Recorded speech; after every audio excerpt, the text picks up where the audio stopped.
What's up, guys? Kevin here, and I know a lot of you probably hear the same old story. Everybody's telling you that you should be investing your money, otherwise you're irresponsible, you don't care about your future, you're going to be working for the rest of your life, and I'm here to tell you that that's not necessarily the case. If you have any amount of debt, I highly recommend you focus on paying off that debt before you worry about jumping into investments. And this is all based on some very basic principles with how your money is managed when you invest it. And I think if you understand this, then you'll agree with me as well. So let's go ahead and talk about it. Also, if you're interested in more discussions like this, be sure to subscribe because I'll be making more videos about how to manage your finances, chasing financial freedom, managing your own business, and everything in between. So stick around for more videos like this in the future. But anyway, the reason why you should be focused on debt over investment is based on the simple principle of how your investment money is being managed.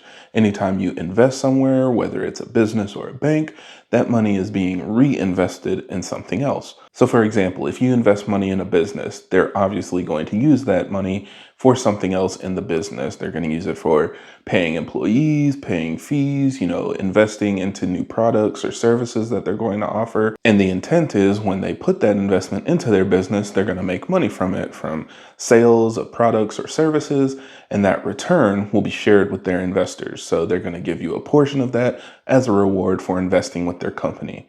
Now, the same thing works with banks. If you put money in a savings account, the bank is going to use that money to loan out to other people. So after you've put money in the bank, somebody else is going to need a loan on a car or a house or maybe just a regular personal loan, and the bank is going to loan out your money to them for a given fee, some kind of interest rate. Maybe they'll charge some additional fees on top, but they'll make money from loaning that out, and then they split their profits with you. So that's where you get an interest rate or a return on your investment. Now, something to remember is every investment is a risk. So if you're investing in a company, that very well could be a company that goes bankrupt, or there could be certain times of the year where they're not making any money. So a lot of times you're looking at a more long-term proposition, expecting it to make money over time, but that's going to have ebbs and flows. There's going to be good months and bad months. It really just depends. So no matter what you're investing in, it is a risk. The same thing goes for a bank. If they're loaning out your money to somebody and they don't pay back the loan, then essentially that money just didn't make anything. Now, there's a lot less risks with banks, and I'll be making a video in the future talking about how banks work and how they use the money that you put in a bank. So again, stick around for that. But just focusing on the principle, there is always a risk with your investments. And then the other thing to consider is no matter how much money your investment makes for a company or a bank or whatever your investment is in, the profit is being split with you. So you're not seeing the entire profits from that. A portion of it is being given to you. So for example, if a bank is giving out car loans or home loans at 7, 8, or 10%, then you as the investor putting money in a savings account will expect to see an interest rate of 3, 4, maybe 5%.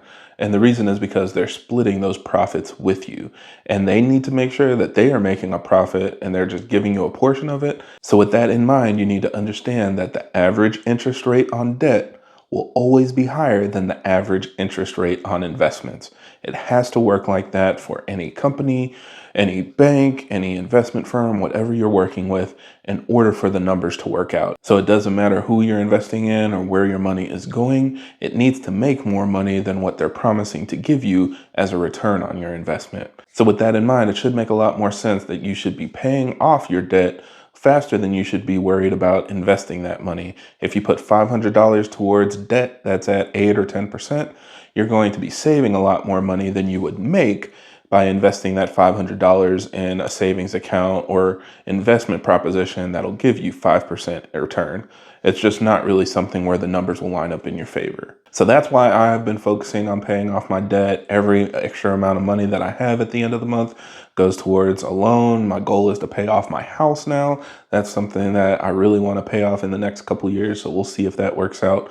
But yes, no matter how big the loan is, you want to try to pay that off as quickly as possible, especially if you've got something like credit card debt where your interest is like 20+%. You should not be on Robinhood investing in penny stocks and Tesla and whatever else. You really should be focused on paying off that debt first because that's going to have a bigger impact on your overall financial portfolio. Now, speaking of stocks, there are a couple exceptions to the rule. I do want to put that out there. One is, certain investments are going to make more money than the average market rate. But it's really hard to achieve that because you simply can't time the market.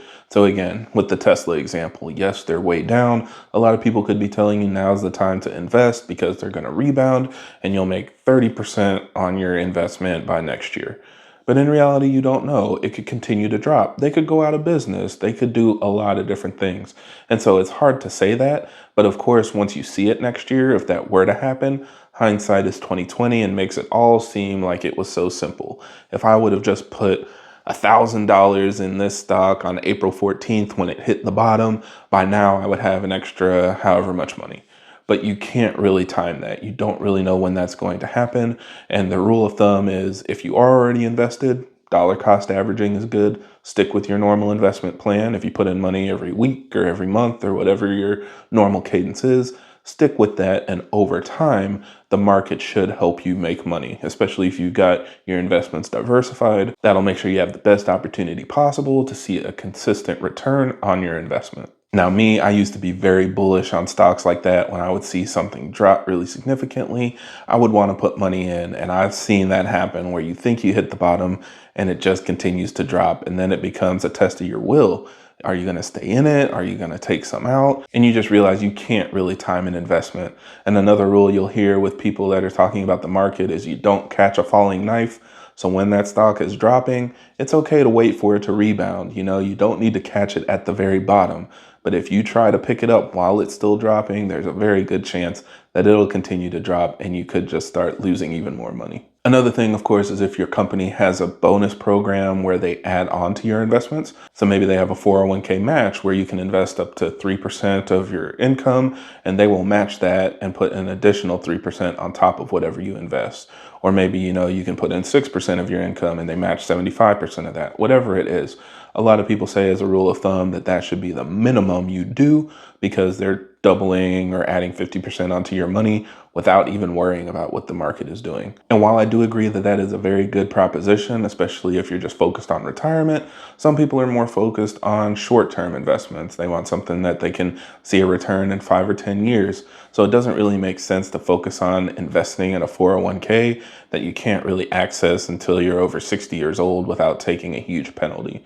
So just keep that in mind as well. And then the last thing would be if you're investing in something in order to create another source of income. So if you're investing in a house and then you plan on renting out that house and using that income to pay off the house, as well as maybe make additional mortgage payments or something like that for your own house, then that can make sense because now it's not just buying a house, sitting on it and hoping that in 10 or 15 years it's worth more money and you can sell it for profit. Now it's actually going to generate income regularly. You'll have to do some work. You'll have to manage it or work with somebody that can manage it for you. But that's very different from a more passive investment where you're just putting money in the market and waiting to see what happens. So in that sense, I definitely think it makes sense as well.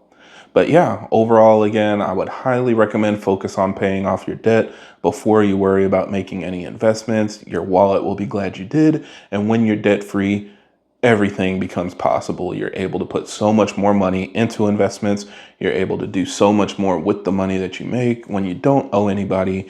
That is truly why they call it financial freedom. That's my goal. That's my goal for you as well. And hopefully this all makes sense so that you can get there as quickly as possible. Otherwise, I think that's all we had to talk about today. So thank you guys for stopping by.